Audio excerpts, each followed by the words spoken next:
আসসালামু আলাইকুম। ওয়ালাইকুম আসসালাম। শেখ, কোন ইমামের আকিদার বই সবচেয়ে বেশি গ্রহণযোগ্য? কোন ইমামের আকিদার বই সবচেয়ে বেশি গ্রহণযোগ্য? বাংলা কিছু বই সাজেস্ট করলে উপকৃত হতাম।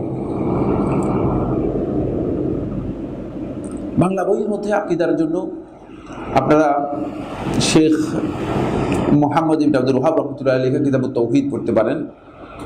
শেখ সালেহ আল ফৌজানের লেখা কিতাবুত তাওহীদ বা তৌহিদের বুনিয়াদী শিক্ষা এই নামে অনুবাদ হয়েছে বাংলা ভাষায়, সেটি পড়তে পারেন। আকিদার যে বইগুলো রয়েছে ইতিমধ্যে আল আকিদাত তাহাবিয়ার অনুবাদ হয়েছে, সেটা আপনারা পড়তে পারেন।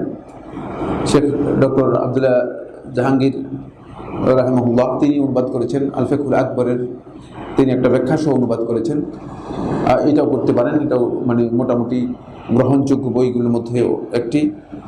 এখানে মূলত আল ফিকহুল আকবরের অনুবাদ করেছেন, মানে সেটাও আপনি পড়তে পারেন। যদিও এর মধ্যে মানে দৃষ্টিভঙ্গিগত কিছু বিষয় রয়েছে, বাকি মানে অনেক বিষয় রয়েছে বিশুদ্ধ, সেটা পড়তে পারেন।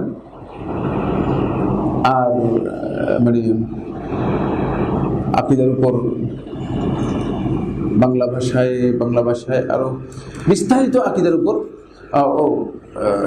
ইতিমধ্যে অনুবাদ হয়েছে। আপনারা জানেন আল আকিদ আল ওয়াসিতিয়ার অনুবাদ হয়েছে, আল আকিদ আল ওয়াসিতিয়া, শাহুল আকিদ আল ওয়াসিতিয়া, এটা অনুবাদ হয়েছে, এইটাও পড়তে পারেন। শাহুল আকিদ আত তাহাবিয়ার অনুবাদ হয়েছে কিনা আমার জানা নেই। শাহুল আকিদ আত তাহাবিয়া যেটা রয়েছে এটাও মানে বাংলাতে পাওয়া যায়, তবে আকিদার উপর ছোটোখাটো বই আছে বাংলাতে অনেকগুলোই, সেগুলো পড়তে পারেন।